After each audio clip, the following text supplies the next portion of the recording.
Just as we speak, Bitcoin has already fallen by 9% in early morning trading in London. Why? Because the Chinese have now announced a very strict crackdown against Bitcoin miners. A statement from the Fed is also expected, and global regulators are also calling in to rein in this cryptocurrency phenomena. But today we'll talk just about China and why China is now against Bitcoin mining. We need some context first. China, 1.4 billion population, anything they embrace becomes the norm in the world. Anything they manufacture becomes a product of the world. So if cryptocurrency had to work as an idea, if it had to replace some currency of the future, it had to replace gold, it was important for China to embrace it as much as it's important for India to embrace it as well.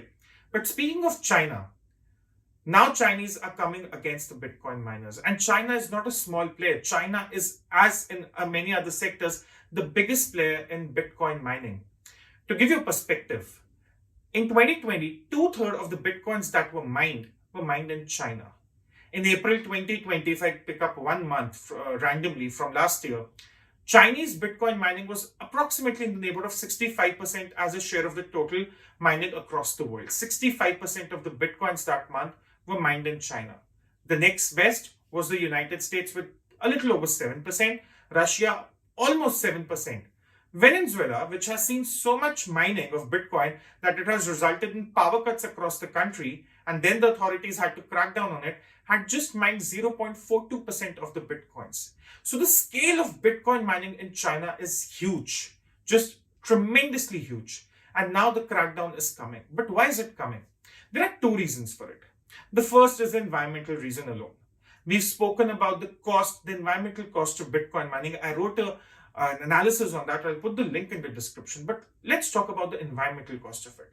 Clearly, it's not worth it. If you look at the Chinese Bitcoin mining industry, had the crackdown not happened, or if the crackdown is not completed, 130 million metric tons of carbon emissions would be there from China alone. 130 million metric tons. This is the kind of numbers we are looking at. If you look at the cost of taking out Bitcoin, of mining Bitcoin, if you look at, for instance, if you were to mine Bitcoin, which is having equal worth that of $1, the cost of mining that Bitcoin alone would be more than extracting copper or gold of the same value. So even from a mining point of view, it's too expensive, it's too cost intensive, it doesn't make any sense. But the problem lingers on even then, because Bitcoin mining works on the concept called proof of work. So what is proof of work essentially? Miners run huge numbers, which are complex mathematical puzzles, and a series of them, not just 1 or 2 or 10. It's a series of complex mathematical puzzles, which they then have to solve to successfully mine a Bitcoin. Of course, the process is far more complicated than that. I'm simplifying to the best of my capacity and time limit here, but they solve a lot of mathematical problems which requires high computing power, which in turn requires high power requirements. But China is now opposed to it. Earlier, what used to happen in summer months, there were provinces like Xinjiang, where the Uyghur Muslims are in news, and then there was also parts of Inner Mongolia, which were quite prominent for Bitcoin mining during the winter season. But in summers, coming back, the Bitcoin mining used to happen in areas where hydropower was abundant, because Chinese have largely subsidized the hydropower. So it was easy for all hydropower to be used in Bitcoin mining, or a large share of it could be used for it. But the Chinese are now cracking down. They're looking at the environmental cost of it. But in my personal opinion, the environmental reasoning or the excuse is just a charade, because the Chinese are coming up with a novel experiment, that of a state-backed digital currency. Now, the state-backed digital currency in China will eventually give the Chinese government, or the CCP, access to every penny that is being spent by every Chinese citizen. Imagine the kind of control they'll have. And in that setup, having a parallel currency like crypto, which cannot be traced as well, which might be based on the blockchain technology, but you cannot track all the transactions, which can be used as a parallel setup to digital currency. Why would any government allow that? Tomorrow, the governments in US and United Kingdom and India, they all are flirting with the idea of digital currency, which is backed by the state. So it's essentially 1 unit of that digital currency would equal to 1 rupee or $1, however they want to do it. So why would any country really want to have a parallel currency structure in the form of crypto, and Chinese are already acting on it. So these are the two reasons they have gone against Bitcoin miners. Already last month, the Chinese government had told all the authorities, all the financial institutions not to facilitate any transactions which are involving cryptocurrency. They've already made that crystal clear. But the question goes beyond now how hard the crackdown is going to be. Already the government authorities are stepping in because all provinces in China have some climate goals they're supposed to meet. And the debate started from Inner Mongolia, one of the prominent mining spots for the winter season, where the goals were not met, and suddenly the Chinese government swung into power. But we have to look at the larger picture here.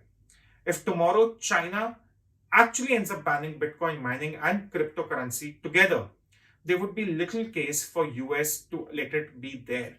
Because no country, again, coming back to the same point, would want a parallel currency structure to exist. The same is the case with surveillance. The Chinese citizens will have to trade in their freedom, their financial freedom, once the digital currency comes out. And the Chinese might want the encouraged to use a state-run digital currency instead of something like Bitcoin, so as to they can have a hold on every transaction that's ever made, on the whole of the sanctions that might be required when they're dealing with countries which are under the Belt and Road Initiative. So for China, cryptocurrency is a bigger threat than a tool. They might have incentivized using this tool had these been different times, had this been 10 years ago. But now they have all the tools they want from the state itself, say the digital currency, say the entire tech structure, tech backup, the tech infrastructure, rather, so as to say. So why would they allow cryptocurrency to work? The same sentiment is also being voiced by Federal Reserve in the United States. The same sentiment is almost there within the Indian government as well, which has wanted to classify it as asset class, which is a good thing to do.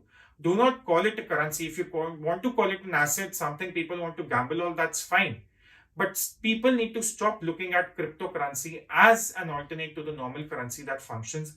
China is already doing it. While China's reasons may vary, but the environmental costs cannot be denied. Do read that analysis I put in the background. So the environmental costs cannot be denied, but at the same time, the presence of a state-run digital currency cannot be denied either.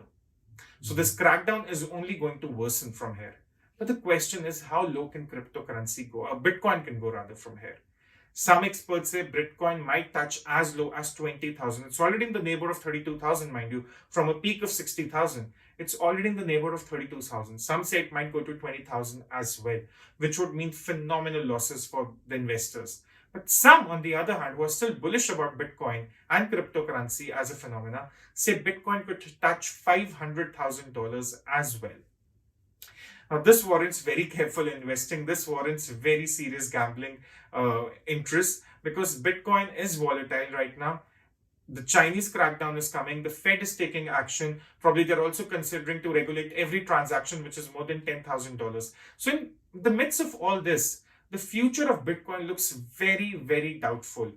The one hope, the one silver lining that might be present, as even Elon Musk pointed out, is that we might see a cryptocurrency emerging which is not that environmentally intensive, and that might make a case for cryptocurrency in the future. But right now, as things are with Bitcoin, they don't look that good really. And I would not say to invest in Bitcoin, but that's again a very personal opinion. Thank you.